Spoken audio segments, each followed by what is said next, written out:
Hugot-hugot padzay. Unya, makabusog ng gugma.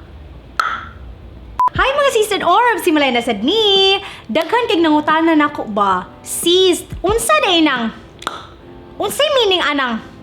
Kanus ana nimo pwede gamiton ang? Well, here's when you should use it. Asus!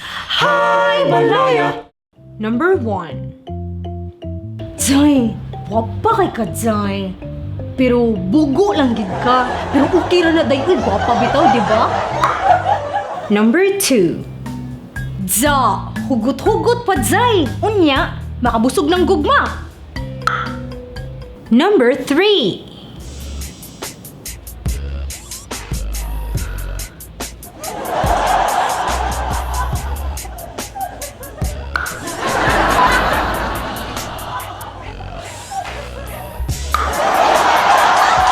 Number 4.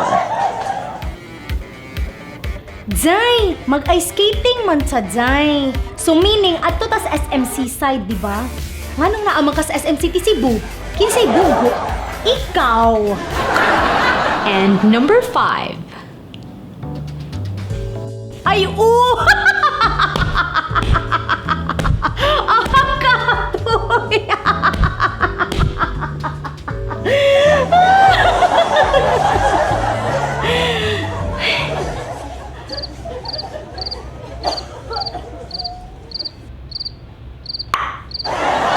So, maugat to ang mga nagkalain-laing sitwasyon kung kanus ka pwede maka.